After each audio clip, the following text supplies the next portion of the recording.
Olá a todos, cá estamos nós de novo no Inquietações, eu, o Vitorino Matos, e connosco está hoje o professor Joaquim Fernandes, historiador.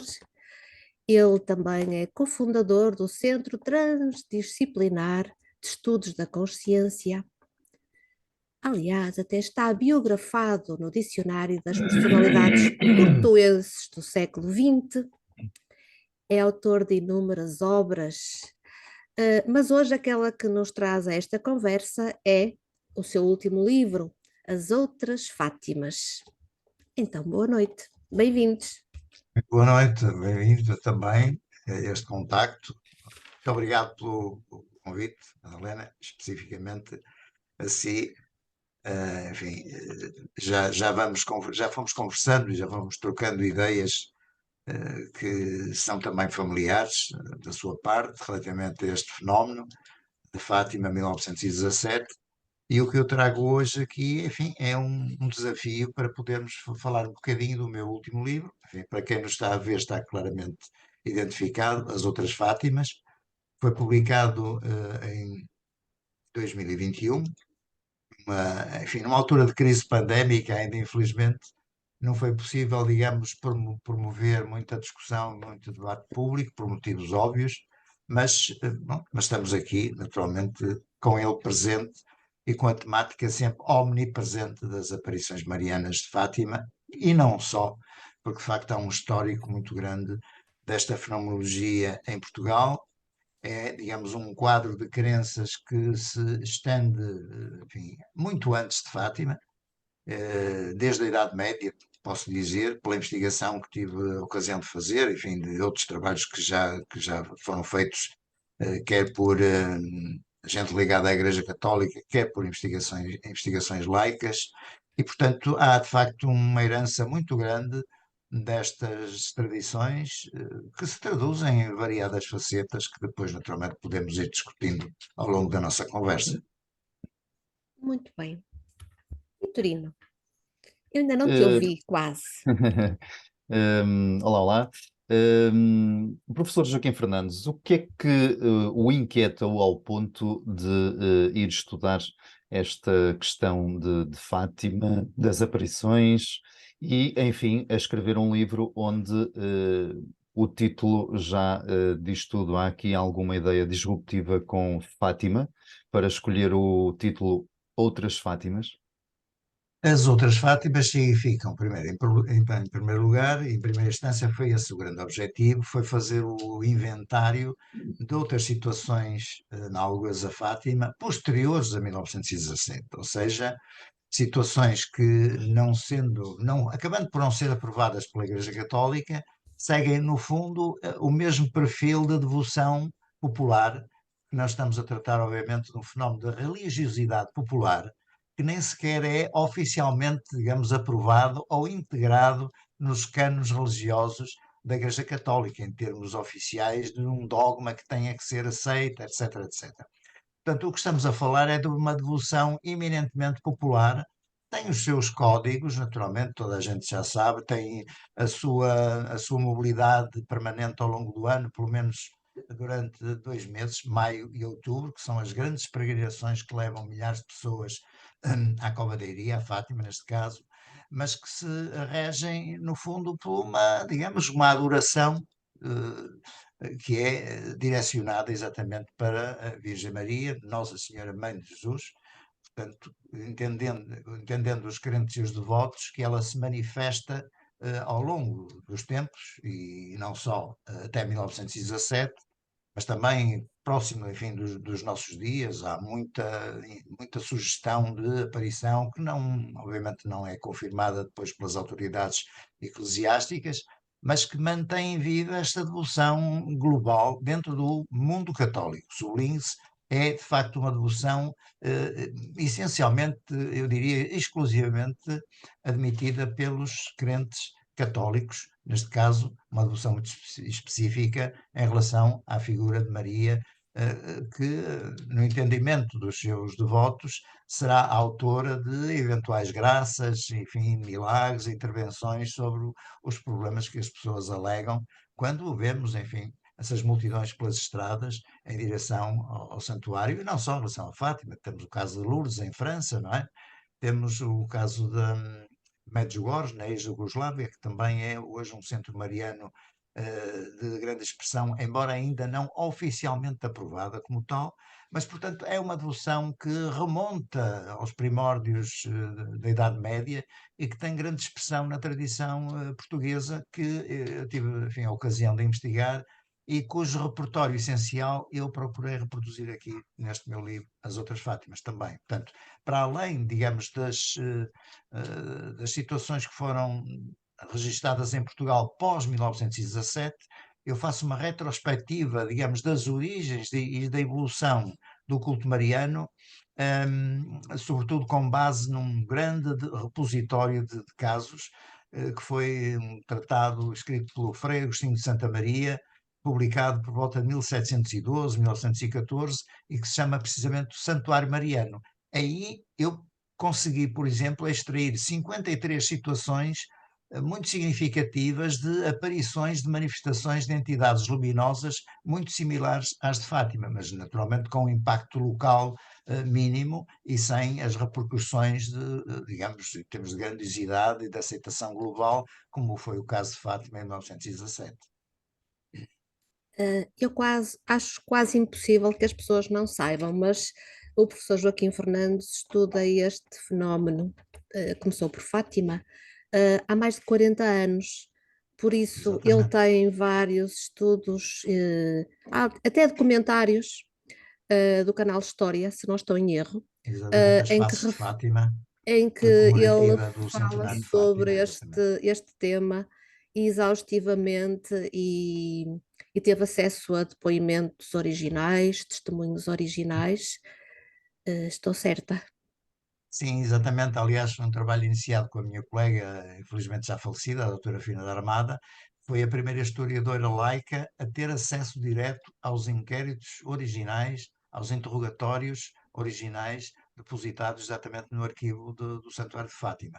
E foi aí que começamos a ter as tais surpresas, porque de facto encontramos depoimentos extraordinários em primeira mão, assinale-se em primeira mão, que depois nos levou à pesquisa de outros depoimentos, de outras avaliações prestadas pelas próprias testemunhas nos eventos de 1917, mas também de 1921, 22, 23, portanto, aqueles anos subsequentes às aparições originais que tiveram o impacto que tiveram e que permanecem até hoje. Portanto, é um trabalho retrospectivo, assente sobretudo em documentos originais que não se podem confundir com versões em terceira ou quarta ordem, reproduções alteradas, enfim, viciadas pelo tempo, mais ou menos reescritas ao sabor dos interesses de cada um dos reprodutores desse documento. Portanto, é de facto uma visão historiográfica pura e dura, como se pode dizer, não é? Que nós transcrevemos como se fosse, enfim, a descrição, enfim, de qualquer evento natural, um acidente de trânsito, qualquer coisa do comum, que é transmitido por pessoas normais, mas em situações naturalmente excepcionais.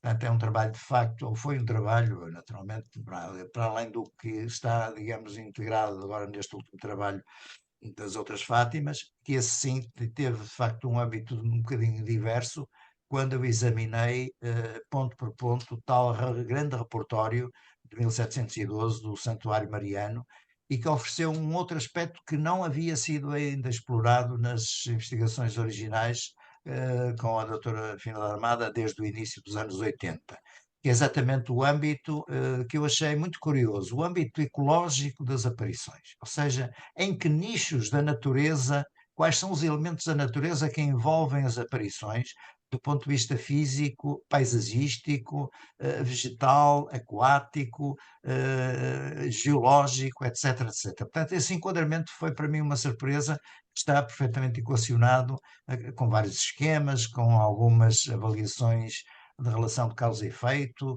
da existência de outros fenómenos que estão, digamos, alojados em ambientes muito similares, naturalmente, às que tiveram como cenário as aparições registadas, neste caso, ao longo do século XVIII e anos anteriores, foi esse o trabalho magistral que o Frei Agostinho de Santa Maria conseguiu fazer como digo, desde a Idade Média ao ano de publicação da própria obra, 1712. Portanto, de facto, é um trabalho, enfim, bastante interessante e que, digamos que, através do qual consegui obter um novo retrato das aparições correlacionado com o ambiente, o que me parece também muito interessante, porque vemos ali o lado ecológico das aparições, das manifestações, nas suas relações com os elementos naturais, enfim, como digo, desde a terra, às árvores, ao céu, às manifestações enfim, aquáticas, aos cursos de água, etc. Portanto, são elementos, aliás, muito curiosos que, no fundo, nos transportam para outras tradições também, para outros níveis de chamado folclore, ou de tradições lendárias de outros povos e de outras culturas, onde exatamente nesses ambientes muito específicos e particulares da natureza ocorreram também encontros, podemos dizer, com, enfim, entidades estranhas à nossa natureza, naturalmente. Hum, É então, interessante ter, desculpa Madalena, é interessante ter falado no documentário As Faces de Fátima, e estava-me aqui a lembrar de algumas partes, sobretudo desde o contexto religioso ou político da altura, em que numa primeira fase a Igreja, a instituição tem alguma dificuldade em aceitar o fenómeno. Depois há ali todo um processo que vai acabar por mais tarde ser aceito. A própria mãe penso que foi de Lúcia que sugeriu, ou um tio é que sugeriu que se a menina viu qualquer coisa terá sido Maria. Foi o tio da Jacinta, exatamente. Foi o tio Pronto. da Jacinta, o E António, depois há ali, que diga, exatamente sugeriu se os cachopos, esta é a expressão, se os é cachopos de exatamente. miúdos, não é? Viram uma senhora bonita, quem poderia ser senão Nossa Senhora? É evidente, no contexto da época, as pessoas estão aprisionadas dos seus códigos de interpretação, não poderia ser outra coisa que não fosse uma entidade religiosa associada à cultura da época, aliás, conhecida a vida, inclusive a própria Lúcia conhecia perfeitamente, a par e passo, as passagens principais da vida de Nossa Senhora, porque a mãe lia-lhe passagens, a mãe tinha alguma curiosidade e o mínimo, naturalmente, de alfabetismo para transmitir à filha essas passagens da vida da Virgem Maria. Portanto, ela estava perfeitamente aculturada, se quisermos, ao nível do próprio catecismo que ela frequentava, naturalmente já com os seus 10 anos de idade, né, 10, 11 anos, e portanto estava tudo perfeitamente sintonizado para termos essa leitura, essa interpretação epocal, que não podia deixar de ser outra, não é? Não podia ser E outra. depois, nesse documentário, há ali uma expressão que faz o enquadramento num contexto onde o próprio regime da altura sofria ali um momento menos agradável ou mesmo menos próspero, digamos Sim, o assim. governo da eh, República, claro. e há ali uma expressão utilizada que era chegado o momento, ou é chegado o momento de catapultar ou de puxar por Fátima. Isto Exatamente. naquilo que eu estava a dizer, há também ali uma teoria que houve ali alguns fenómenos atmosféricos ou climatéricos, digo, também algo incomuns na altura, e eu queria lhe colocar três questões de rajada. A primeira, terá sido efetivamente nas suas investigações e por tudo o que viu, que estudou, terá sido efetivamente um vislumbre de algo que não pode ser explicado de outra forma, e então foi explicado à luz da religião, digamos assim, a católica. Um, a imagem que entretanto começa a ser feita de Fátima corresponde a alguma realidade disto, ou terá sido algo ainda mais transcendente do que isto? Ora bem, aí várias questões, enfim, naturalmente que nós, aliás, eu e a doutora Fina, digamos, tentamos dilucidar ao longo da investigação, e que tem, de facto, contém essas facetas, desde o político, ideológico, social, a percepção cultural, a educação religiosa, a relação muito difícil e muito complexa da Primeira República. Estamos em 1917 na vigência da Primeira República, dita maçónica, se quisermos, não é? Que entrou desde logo em conflito com a Igreja Católica. Vê-se logo que a partir de 1911 o governo de Afonso Costa decide cortar os laços, não é? Digamos, da omnipresença da religião católica no seio da sociedade portuguesa. Aliás, prometendo, inclusive, havia essa promessa, essa perspectiva do próprio Afonso Costa, um dos grandes ideólogos do Partido Republicano, em 2 gerações eliminar a religião católica do seio da sociedade portuguesa. Claro que isso não se verificou, isso seria uma tarefa completamente utópica, não é? Como acabou por se confirmar. Mas, portanto, no seguimento da sua reflexão, de facto, o ambiente era propício a este tipo de conflito, e aqui parece-me, cada vez estou mais convicto, que há assim uma espécie de vingança, de vindicta da posição em que a Igreja Católica se sentia em 1917 face à legislação opressiva, digamos assim, que a República começou a incidir sobre tudo o que era estabelecimentos religiosos, os próprios padres foram, digamos que, convertidos em meros funcionários públicos. Não podiam andar de tonsura, não podiam andar com as vestes talares, eram de facto recebiam até uma remuneração mensal, eram de facto considerados como, digamos, oficiais de serviço público. Mas a expansão e a divulgação e a promoção, de facto, do catolicismo tornou-se muito complexa, com todo um conjunto de, digamos, de holofotes de crítica da imprensa republicana, e, portanto, um acontecimento deste tipo, desde logo interpretado à luz dos cânones da cultura tradicional local, dos videntes, da família, do entorno do local. Estamos a falar de um Portugal profundo, um Portugal rural, um Portugal de fome. É preciso considerar isto. Estamos numa altura também de guerra. Portugal está com os seus jovens militares nas trincheiras da Flandres a morrer, não é? Portanto, há aqui realmente todo um clima propício a um socorro de outros poderes que naturalmente não eram apenas os poderes da República, muito limitada e com grandes dificuldades, como sabemos, para gerir o abastecimento, inclusive, de bens alimentares em Portugal, a lutar com problemas de saúde que depois se vieram a verificar a partir de 1918, gravíssimos, com a grande epidemia da chamada gripe espanhola, que dizimou milhares e milhares de pessoas, milhões de pessoas em todo o mundo, e algumas centenas de milhares em Portugal. Portanto, estamos num clima de efervescência que faz o quê? Faz com que as pessoas remetam os seus apelos para o céu. E, digamos, um fenómeno deste tipo, numa localidade rural, sem informação nenhuma, completamente condicionada pelo credo católico, pela devoção a Maria, só podia interpretar um fenómeno que, enfim, é visto com um grande aparato. Lembremos que a aparição é anunciada como um flash luminoso, tipo relâmpago, não é? A aparição inicial, antes disso, a partir de 1915, é preciso lembrar, a presença de um dito anjo, uma entidade angélica, que faz uma espécie de pré-anúncio das aparições que se iriam seguir.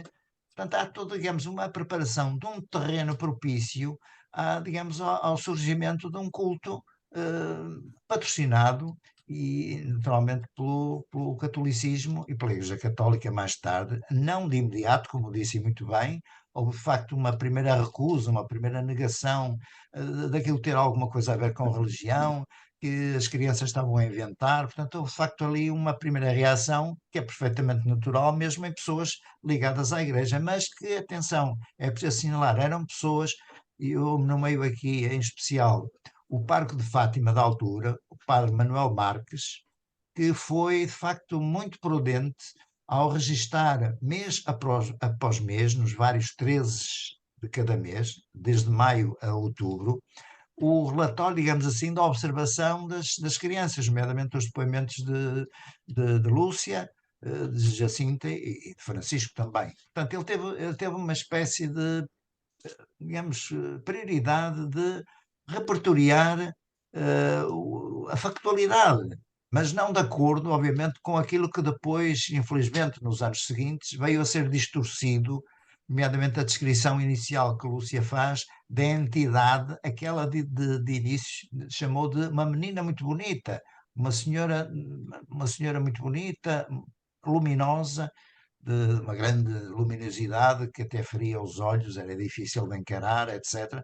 Portanto, esses detalhes que estão contidos no primeiro interrogatório de 13 do fenómeno de 13 de maio ao padre Manuel Marques, a descrição que temos dessa entidade nada tem de similitude com aquilo que foi depois consagrado na estátua e na estatuária, na iconografia admitida e aprovada, naturalmente, pela Igreja Católica, que tenta representar a Virgem Maria com a sua veste branca até aos pés, etc. Portanto, há aqui Porque detalhes muito ainda, desculpa, importantes. desculpa interrompê-lo, porque eu penso que é nesse documentário que é dito que a imagem que ainda hoje é utilizada da Virgem Maria, que já existia Já noutro existia como local. o Nossa Senhora da Lapa. Sim, exatamente.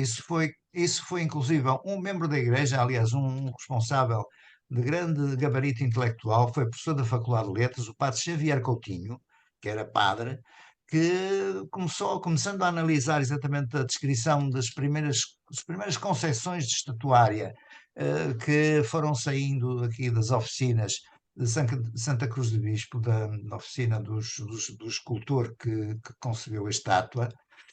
Ele não podia desviar-se do protótipo que já estava consagrado nas igrejas e no culto mariano antecedente, não é? Portanto, ele não podia representar uma senhora cujo vestuário vinha até apenas aos joelhos, não é?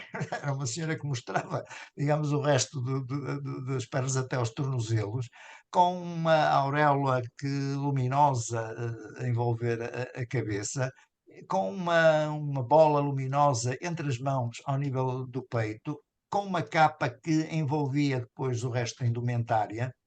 Portanto, detalhes que nada têm a ver com a imagem que está hoje consagrada e que continua a ser o ícone clássico, digamos, em abstrato, da Virgem Maria por todo o mundo e por todos os templos que nós conhecemos, não só em Portugal, mas desde a Alta Idade Média, quando começou a vingar e a afirmar-se o culto a Maria, porque há aqui um detalhe curioso que eu assinalo também no livro.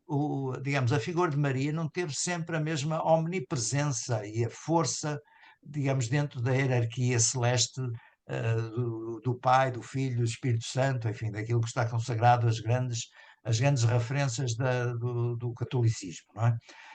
A figura de Maria foi uma vencedora de um grande debate no seio da Igreja Católica, sobretudo na vertente oriental, e que vingou a partir do Concílio de Éfaso, no século IV, e que teve uma grande disputa entre duas correntes que queriam assinalar, uma delas a supremacia da figura de Jesus Cristo, e outra queria fazer vingar a supremacia da figura de Maria em relação ao seu próprio filho. Naturalmente, nessa altura, Maria era considerada a mãe de Jesus, e essa corrente vitoriosa que veio a impor-se no Concílio de Éfeso foi, digamos, ao ponto de considerar Maria como mãe de Deus. Imagine-se, não apenas de Jesus, mas do próprio Deus. Atingindo aquilo que se chama hoje em linguagem teológica uma hiperdulia, portanto, digamos, uma superior veneração que ultrapassa de facto os limites daquilo que era, no fundo, o papel de Maria como criadora do seu próprio filho. Enfim, embora naturalmente, enfim, se propague a ideia que ela, enfim, teve o seu filho por meios, enfim, especiais do Espírito Santo, etc. Portanto, há aqui uma base de discussão que, enfim, não entra aqui para a matéria, mas que sublinha apenas a grande importância que foi dada a partir do século IV à figura de Maria. E a partir daí foi o cavalgar de uma onda de grande popularidade crescente, que depois entrou inclusive pela poesia, a poesia da Alta Idade Média, na estatuária, nas artes, na iconografia, na pintura, etc., etc., com a formação desse ícone que todos nós conhecemos, a figura da Virgem com a coroa, com o seu véu branco, que cobre a cabeça, vai até aos pés. Portanto, os pés da Virgem não eram revelados. O que acontece é que a descrição da Lúcia em 1917, a partir do contacto, digamos, com o meu filho de 13 de maio, ela aponta essa característica que causou naturalmente uma grande incomodidade no seio das autoridades religiosas. Portanto, houve todo um esforço de reconversão e de anulação dos próprios inquéritos originais, os interrogatórios originais de 1917, assinados e conferidos pelo padre Manuel Marques. que, repito, devemos aqui assinalar a sua seriedade e a sua competência e a sua preocupação pelo registro da verdade documentada nos seus escritos. Infelizmente, depois, a partir de 1920, 23, entrou em cena um outro ator que é, de facto, aliás, ele é tem considerado e chamado como o quarto vidente de Fátima, que é o Cónego Formigão, Cónego Manuel Formigão, que toma a si o interrogatório das crianças e, digamos, requer de novo toda a fenomenologia, toda a experiência das crianças e, digamos, introduz aqui vícios, digamos, de questionamento que são muito graves. É ele próprio a perguntar à Lúcia, imagine se isto era possível num inquérito judicial ou policial ou até psicológico. Ele coloca a seguinte, aliás, esta frase está escrita no mural do lado direito da entrada, quem entra do lado direito no santuário, há uma entrada lateral, tem um mural dedicado exatamente à figura do Cónego Formigão. Tem a figura dele e tem uma expressão onde ele coloca essa questão da seguinte maneira: então, onde é que tu viste Nossa Senhora? Quer dizer, no primeiro interrogatório, ele já está a dar a resposta, não é? Já está a dar a resposta que eventualmente, enfim, pretendia obter de Lúcia e dos seus primos. Portanto, digamos, é um questionário viciado que naturalmente induz logo à partida a própria resposta que depois se estabelece como vencedora. É essa a figura dominante, é essa a resposta dominante que condiciona desde logo o interrogatório das crianças, coisa que não aconteceu com o interrogatório do padre Manuel Marques, que é muito neutral no questionamento às crianças e de que resultaram exatamente essa descrição inicial dessa figura completamente heterodoxa que nada tem a ver com a concepção imagética da Virgem Maria que nós vemos em todos os altares, enfim, do mundo católico.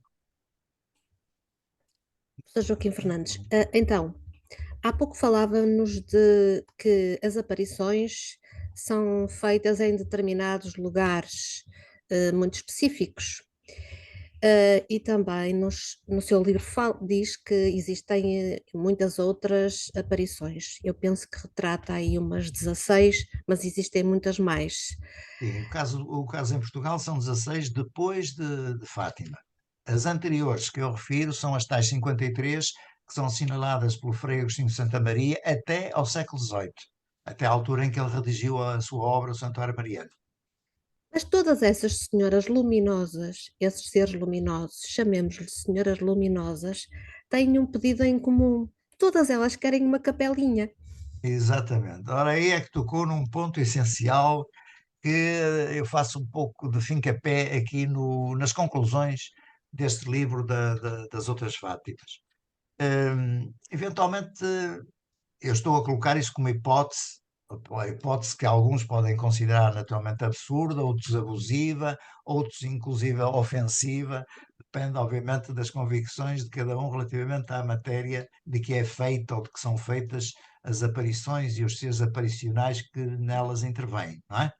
Mas dá a ideia, como pista de reflexão, dá a ideia que esses seres, essas entidades luminosas que se identificam como, elas não se identificaram em 13 de maio, a Lúcia, como eu sou Nossa Senhora, é preciso dizê-lo. Nunca houve essa revelação.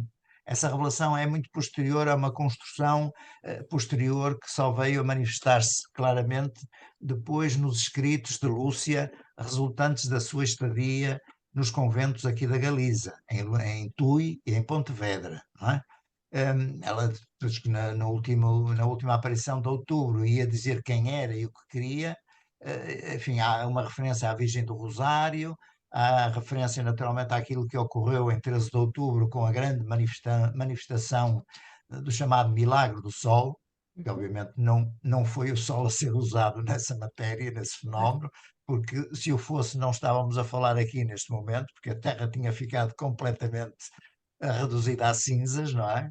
E, portanto, é preciso aqui, naturalmente, apelar ao bom senso médio e mínimo, eu diria mínimo, para calcular o que será passado exatamente nesse dia 13.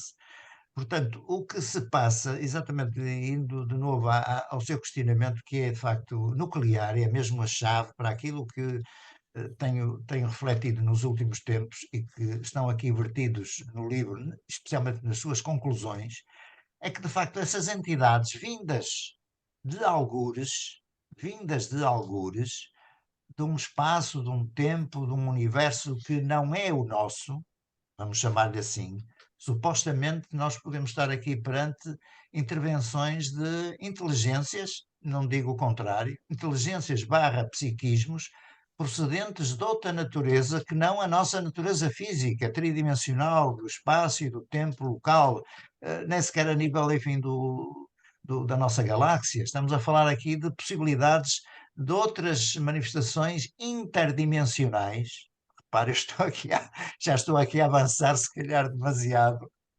Desculpem, há aqui um ator singular que me apareceu agora aqui, que é o meu gato. Atores que intervêm com uma agenda, não é? Com uma agenda cuja finalidade, se calhar, nos escapa.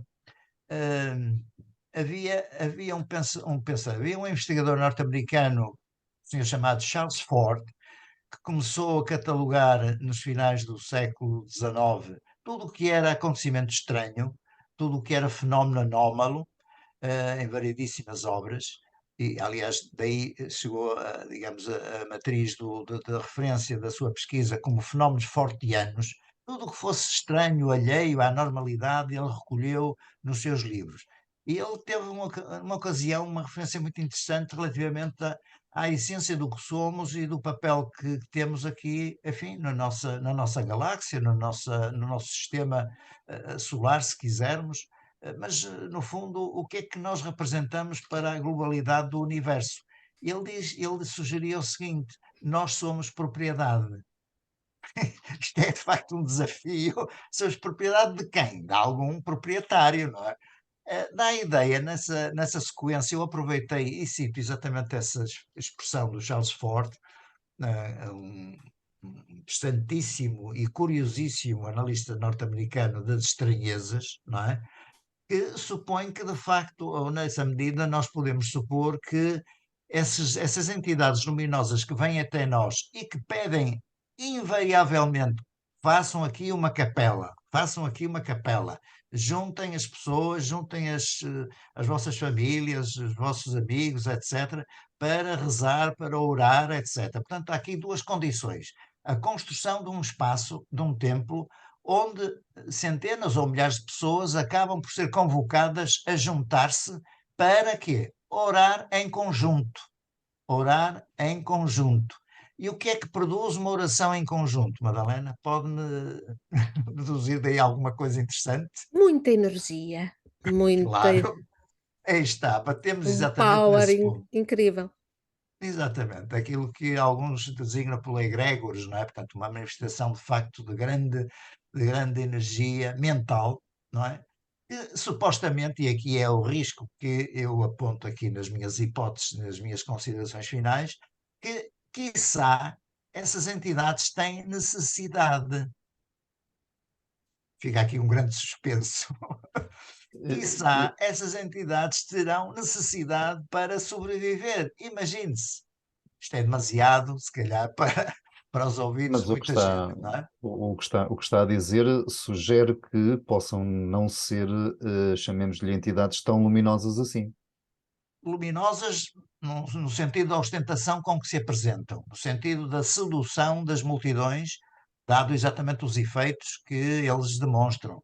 O fenómeno do 13 de outubro, considerado como fenómeno, enfim, milagre, o fenómeno dito solar, com aspas, solar entre aspas, considera e admite que de facto ali há um conjunto de efeitos para, digamos que, fascinar as pessoas, fascinar as multidões, num sentido de quase mágico. Portanto, as pessoas ficaram hipnotizadas, ficaram seduzidas a olhar para um espetáculo que eles admitiram que não podiam considerar outra coisa que fosse exatamente o próprio Sol a dançar por cima de 50 mil pessoas reunidas ali no espaço de Fátima, não é? Espaço da Cova da Iria. Nós sabemos o que é que sabemos? Sabemos que, e essa investigação está aqui bem explícita, o elenco dos efeitos psicológicos, físicos, etc., são notórios, não foram inventados pelas pessoas, nada do que ocorreu em Fátima, as suas expressões de surpresa, os seus efeitos, aquilo que elas registaram nas suas roupas, no espaço envolvente, no próprio solo, foram realmente notórios, foram factuais, ou seja, o solo completamente encharcado, minutos antes tinha chovido copiosamente sobre a multidão, subitamente com a passagem desse dito sol, o solo secou instantaneamente, tal como a roupa das pessoas que estavam também completamente encharcadas, simultaneamente uma súbita sensação de calor, simultâneo à secagem da roupa e do solo, e a sensação das pessoas que estavam mais próximas da azinheira, enfim, do contacto onde estavam as crianças, a sensação auditiva de um zumbido de abelha, por exemplo. O zumbido da abelha era característico em todos os dias 13, quando se manifestava o contacto, quando Lúcia dizia que a senhora falava com ela, esse zumbido da abelha era ouvido não só pelas crianças, mas sobretudo pelos espectadores que estavam à volta e próximos das crianças, ali num raio de 5, 6 metros, não é? Portanto, é curioso que esse zumbido era apenas ouvido pelos circunstantes como sensação no interior da cabeça, não por via auditiva, do nosso pavilhão auditivo externo, mas no interior da cabeça. E essa circunstância, quando é que se verificava? Segundo Lúcia, quando e só apenas quando ela dizia que a senhora falava com ela. O zumbido produzia-se apenas quando a senhora falava, entre aspas, com Lúcia, ou seja, lhe transmitia, eventualmente, não pela via oral, não é? Mas por um canal, enfim, para auditivo, diretamente, se fizermos contacto mental, enfim, as suas informações que eram traduzidas naturalmente pela própria cultura da Lúcia. Enfim, não podemos asseverar que as palavras recebidas pela Lúcia eram textualmente as indicações fornecidas pela menina bonita e luminosa, conforme a Lúcia a chamava. Portanto, temos aqui detalhes importantíssimos do ponto de vista físico que, ainda por cima, foram possíveis de analisar e comparar em laboratório. Nós, por exemplo, com relativa facilidade, percebemos que o zumbido da abelha, mais que estudado e considerado em variedíssimos estudos pelos entomologistas, nós sabemos que o zumbido da abelha, em média, corresponde a uma frequência de 300 Hz, a sua frequência, a sua vibração, não é? Portanto, até isso foi possível determinarmos em laboratório. Assim como, digamos, uma justificação teórica e hipotética para os efeitos da secagem da roupa e do solo, na altura do grande chuveiro do dia 13, antes da manifestação solar, corresponde a uma possível emissão de micro-ondas. O que é que nós fazemos quando queremos secar qualquer coisa na nossa casa? Temos no nosso micro-ondas e rapidamente tudo fica seco, não é? Portanto, esse efeito de micro-ondas também está atestado laboratorialmente e parece, no nosso entendimento, na nossa hipótese, que corresponde exatamente a uma relação de causa e efeito relativamente a todos esses fenómenos que foram registados no dia 13 de outubro de 1917, por volta da 1 da tarde, chamado meio-dia solar, na altura, em que as pessoas, portanto, sem grande informação, tomaram o objeto que desceu sobre elas, e essa descida, em alguns testemunhos, corresponderia à altura de um pinheiro, não é coisa pouca, portanto, vamos calcular aí uma descida próxima dos 30, 40 metros do solo, não é? Se vamos considerar um pinheiro de grande estatura, e que, digamos, espantou e atemorizou muita gente, toda a gente, enfim, se manifestou de diferentes modos, muitos com pânico declarado, outros apenas ajoelhados a rezar, outros mais ou menos lúcidos conseguiram detectar digamos, os parâmetros físicos do objeto que desceu sobre ela e que foi, digamos, possível, dos movimentos dos quais foi possível reconstituir um gráfico que nós publicamos, enfim, desde os anos 80 que publicamos esse gráfico, onde estão as pessoas que manifestaram detalhes sobre a observação. Portanto, todas estas pessoas que nós recuperamos, cerca de 30 pessoas, 30 depoimentos em primeira mão, nós, a partir desses depoimentos, foi possível reconstruir a sua posição no terreno, próximos da azinheira, próximos dos videntes, e a partir daí reconstruir a trajetória do próprio objeto dito solar, com os seus efeitos manifestados e pressentidos por essa quantidade de testemunhas que nós podemos recuperar. Portanto, há aqui uma relação de causa e efeito muito notória e que está factualmente documentada. Professor, não resisto a colocar-lhe uma questão. Segundo o que eu conheço da história, os pastorinhos terão visualizado aquilo que eventualmente se possa ter mostrado naquele local. Mas as restantes pessoas não conseguiram visualizar nada. Exatamente. A que é que se terá devido isso na sua perspectiva?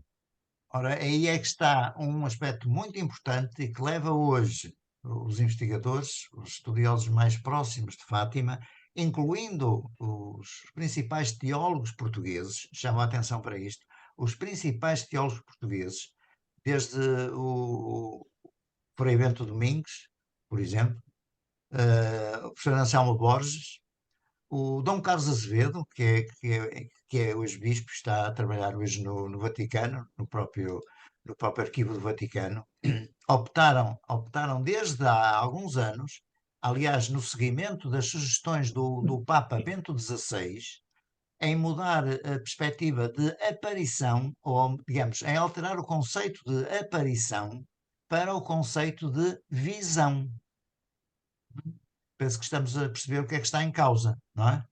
A aparição seria uma manifestação pública a que todos, inclusive os presentes em Fátima, poderiam ter acesso, inclusive às palavras, à visualização da Senhora, coisa que não aconteceu.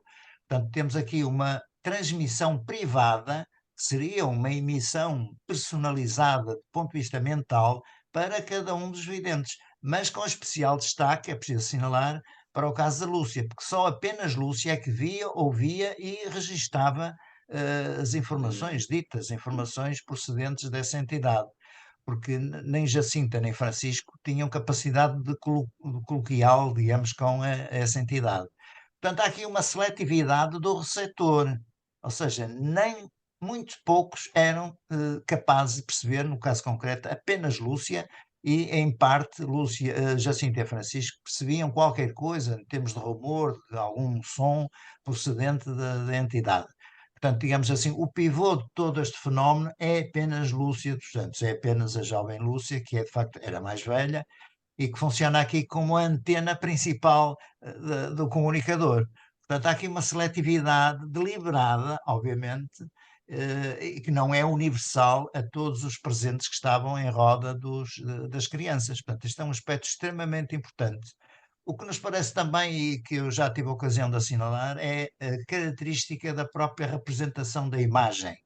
A imagem em si dá-nos toda a sugestão. Aliás, eu há poucos dias avancei com o caso comparado de uma outra aparição que é provada pela Igreja Católica, as aparições de Knock na Irlanda, em 1876, em que há uma manifestação também coreografada, digamos, de uma senhora luminosa, com mais o São José, com mais umas representações de seres, enfim, angélicos, etc., e que aparecem na frontaria da igreja local de Knock, na Irlanda. Como sabemos, a Irlanda é um povo extremamente católico, não é? Portanto, cá está, digamos, a associação, a sintonia ou a sincronia que existe entre o local e o receptor e a própria capacidade de entendimento de quem quer passar a mensagem. Portanto, não faria sentido que Maomé aparecesse a um católico, não é? Ou um Buda aparecesse a um católico, ou um Buda aparecesse a um maometano. Portanto, há aqui uma consonância que é forçosa e é devida para haver um entendimento na recepção da mensagem que se quer transmitir. Mas o que eu estava a dizer relativamente à aparição de Knock é que uma das testemunhas, com o seu entusiasmo de tentar, de devoção, de tentar chegar-se à senhora, tentou abraçar os pés da senhora e abraçou o vazio. Deu um abraço no vazio porque não havia nada ali, havia apenas uma representação de imagem que nós hoje poderíamos considerar como uma espécie de holografia, por exemplo, não é? Isto é uma sugestão que fica de pé, porque de facto não estava ali um ser vivo de carne e osso, como se diria, mas apenas uma imagem, eventualmente, enfim, reproduzida ali com uma certa tridimensionalidade, mas que correspondia apenas a uma imagem à luz. Portanto, o que ela tentou abraçar, abraçou-se a si mesmo porque não abraçou nada. A figura estava numa representação, enfim, contra uma parede e o que resulta daqui é a ideia que fisicamente nada disso estava presente. Estava apenas uma representação de imagem, o que nos leva muito longe, obviamente, a supor o que é que está por trás desta superprodução audiovisual, se quisermos, que preside estas encenações das aparições marianas. Portanto, isto se calhar vai chocar muita gente, mas enfim, não tenho problemas em colocar aqui. Quem quiser aceita, quem não quiser rejeita em absoluto, não é? Madalena, perdoa aqui a monopolização, mas eu não resisto também a Força. ouvi-lo. Relativamente aqui a uma questão, e aproveitando aquilo que falou a propósito de Lúcia e os outros dois pastorinhos, os primos, não ouvirem propriamente uma comunicação ou verem propriamente qualquer coisa muito definida, surgem os 3 segredos de Fátima. Na sua perspectiva, terão sido coisas induzidas? Terá sido uma eventualmente comunicação que Lúcia possa ter ouvido mais ou menos? Em que é que ficamos, afinal? Houve 3 segredos? Houve aqui uma manipulação? Exatamente. É o busilis, digamos, da parte de conceptualização mais teológica e mais teórica das questões das aparições, e maiormente de Fátima, relativa exatamente à presunção da existência de 3 segredos fundidos num ou num, repartidos em 3 segredos. Mas eu há pouco esqueci-me de acrescentar, deixe-me só apresentar este detalhe, quando eu lhe falei da questão da dicotomia entre aparição e visão. É nessa, digamos, divisão e nessa seletividade que assenta a opção da Igreja Católica, do ponto de vista doutrinal, em considerar que as aparições marianas não constituem um dogma de fé, porque os dogmas do catolicismo estão exclusivamente restritos ao Evangelho, à palavra do Evangelho. Nada mais é considerado como dogma obrigatório de ser reverenciado e seguido pelos católicos, pelos crentes. Exatamente porquê? Porque a visão é considerada uma revelação privada. Portanto, é uma comunicação de uma fonte para uma pessoa. Não é partilhada universalmente, portanto, não pode ser considerada uma adenda, se quisermos, ao conteúdo dos evangelhos, que esses sim são um guia obrigatório de referência para os crentes. Vamos assentar nisto, porque isto é mesmo definitivo do ponto de vista dogmático e esclarecido inicialmente no ano 2000 pelo Papa Bento XVI, o José Ratzinger, que acabou, enfim, de falecer há pouco tempo, como sabemos. Portanto, este aspecto é absolutamente linear em termos daquilo que é forçoso que um crente siga, não siga, creia ou não creia. Portanto, os católicos não são obrigados a acreditar nas aparições marianas ou aparições de qualquer género. São apenas obrigados a considerar as normas e os conteúdos do Evangelho, ou digamos, dos 4 Evangelhos, enfim, dos neotestamentários, não é? Portanto, o resto fica tudo de fora. Quem quiser acreditar, acredita, quem quiser continuar com as suas devoções, acredita, mas ninguém mais é obrigado a seguir qualquer norma relativamente às aparições marianas. Aliás, na questão de Fátima e noutros santuários marianos, temos inclusive muita gente que nem sequer é católica, nem sequer é religiosa, que por vezes até vai a esses santuários, não é? Quantas pessoas vão a Santiago de Compostela, por exemplo, e que nem sequer são católicos, não é? Quantas pessoas vão a outros santuários que, pronto, são movidos apenas pela beleza do lugar, pela paz do lugar. Aliás, há muita gente que considera que, de facto, Fátima tem um ambiente muito interessante do ponto de vista da calma, da espiritualidade, etc., mas não são sequer seguidores daquilo que lá ocorreu, nem fazem, digamos, apologia da temática fatimista, digamos assim, não é? Portanto, esse aspecto acho que é relevante e é importante que fique bem aqui marcado. Outro aspecto, já agora, desculpe-me reatar a questão que me colocou há bocadinho, já não sei, perdi-me entretanto com estas considerações. da manipulação dos segredos.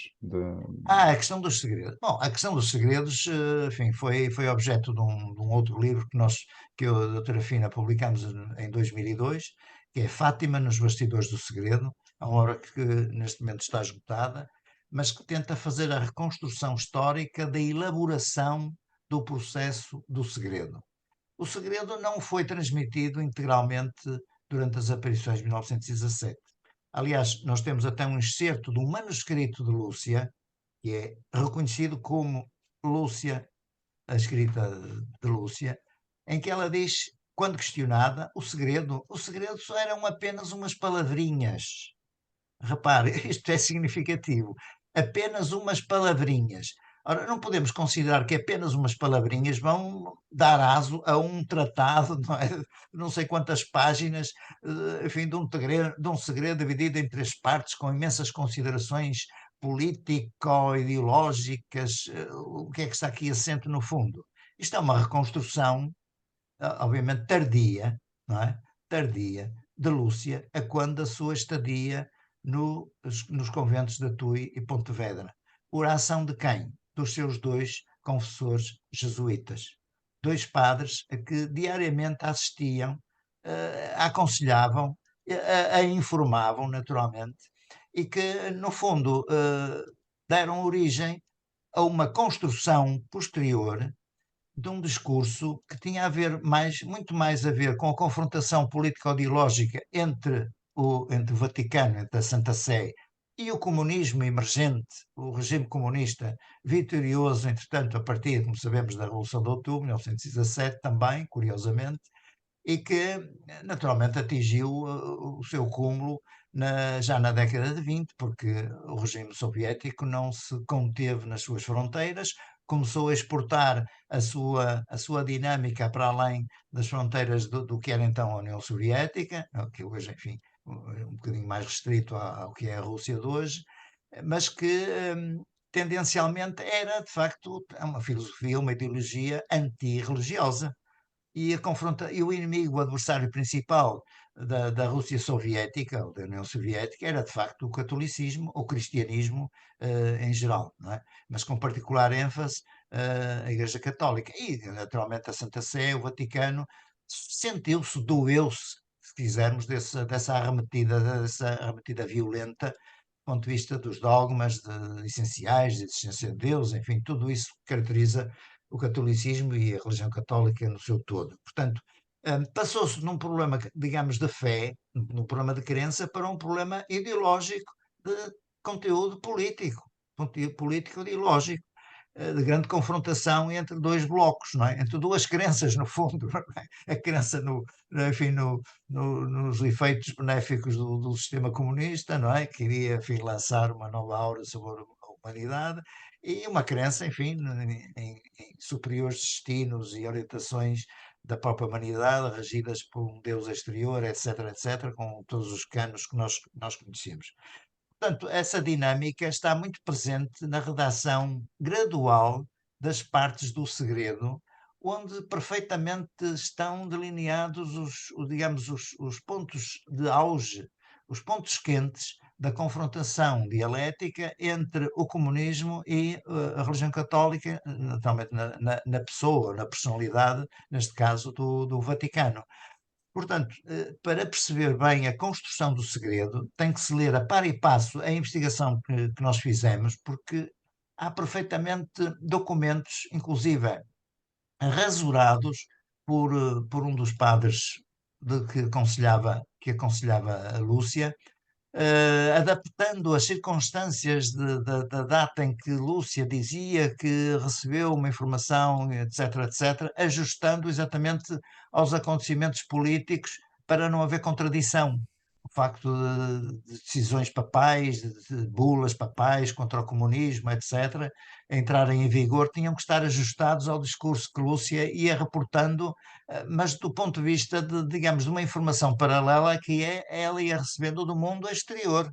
Ela não estava ausente nem fechada do mundo exterior.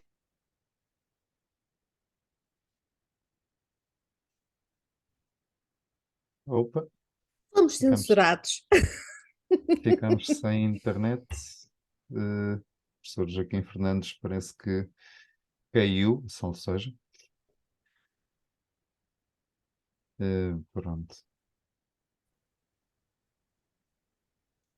Está de volta, está de volta. Está de volta, professor Joaquim. Bom, Um bocadinho estava. ficou interrompido o raciocínio. De qualquer das formas, a Madalena já está ali apertadinha com o tempo. É verdade, é Já verdade. ultrapassámos, creio. E, entretanto, o professor Joaquim Fernandes está ali a tentar. Não, estava apenas a recordar exatamente essa dinâmica ideológica que me parece que é crucial e que as pessoas têm que absorver e informar-se, porque sem o conhecimento epocal das circunstâncias do confronto político e ideológico entre o catolicismo e o sistema comunista, não se consegue perceber a razão de ser do discurso inerente ao próprio segredo e a finalidade do próprio segredo. Portanto, há aqui uma arma de guerra ideológica que o próprio segredo, sobretudo, enfim, nas suas partes fundamentais, contém e não pode ser abstraído desta discussão. Portanto, é um fruto do tempo, é um fruto, sobretudo, da clausura de Lúcia, aconselhada e aculturada, se quisermos, porque ela, de facto, foi ganhando informação e uma certa cultura, entre aspas, ao longo enfim, de quase uma década em que ele esteve na clausura aqui na Galiza, nos dois conventos que eu referi, em Pontevedra e em Tui. Portanto, o esclarecimento, digamos, do porquê e das razões e da dinâmica do próprio segredo tem que ser entendido e percebido nesse contexto de clausura de Lúcia aqui na Galiza. Professor E na Joaquim, dinâmica da política da época, obviamente, não é? Professor Joaquim Fernandes, não resisto. De uma forma muito sucinta, o Padre Fontes dizia que Fátima era um negócio, concorda? Aliás, é uma vertente que é mais que clara e mais que óbvia. Aliás, o próprio, já agora uma outra figura anterior ao Padre Fontes, e aliás eu cito também aqui nas conclusões do livro, é o antigo bispo de Porto, Dom António Ferreira Gomes, que foi exilado pelo governo de Salazar, como sabemos, na altura, e que era um persistente opositor do modo como Fátima era explorada. Ele considerava de facto que Fátima era uma demonstração clara, digamos, de um rastro de magia, uma magia que persistia nos atos cultuais das pessoas, em relação aos milagres, em relação aos favores, em relação ao eu pago, eu recebo. Portanto, essa transação que está sempre por trás da ideia de um milagre, de um favor que a entidade superior nos vai prestando. Portanto, este comércio alegado, como sabemos hoje, bem representado em toda a figuração das figuras de cera, das pernas, dos braços, enfim, toda aquela exposição Máquina. de favores, etc., representados na cera que automaticamente se reproduz, é de facto uma máquina, um componente de uma máquina também comercial e que efetivamente é marcada por essa perspectiva que o Padre Fontes assinala, e na minha perspectiva com toda a razão. Mas também do lado da magia que persiste, uma magia ancestral que se infiltrou, digamos assim, no próprio tecido do catolicismo e, no caso concreto, da devoção mariana. Portanto, é algo que persiste, é algo que persistirá enquanto a magia for atrativa e convincente para muita gente. Ora bem, sou sempre eu a amada fita nestas coisas, sou sempre eu a Claro, tem que Queres que dizer que ser, seja, chegamos. tem que ser, tem que seja Sou, ser. eu? sou sempre eu a dizer que já não podemos mesmo esticar mais. Adorávamos ficar aqui à conversa com o professor Joaquim Fernandes. É um prazer estar a ouvir alguém com esta fluidez a falar de tudo aquilo, de todo este estudo, de tantos anos, mas temos mesmo que fugir, temos mesmo que ir embora, está bem? Pronto, fica a imagem final deste livrinho que tem muito mais daquilo que eu disse e que pude dizer e que eventualmente a leitura proporcionará outras pistas e outros esclarecimentos àqueles que nos ouvem e veem. Fica o Ok? convite para o Grande livro, abraço e para muito que. obrigado, Manuel, pelo vosso convite também. Obrigada, obrigada eu. muito mais haveria para falar. Foi mesmo um prazer, professor Joaquim Fernandes, O gosto também, ouvi-lo. muito obrigado. E quem sabe podemos voltar à conversa mais à frente no tempo para pronto, É provocarmos um aqui tema mais, inesgotável, é um tema inesgotável. para provocarmos Grande mais abraço também para inquietações neste vocês mundo. aí. Um Uma abraço. atenção. Muito obrigado. E nós Grato até a ao Deus. próximo episódio do Inquietações, porque há alguma coisa que está sempre para acontecer.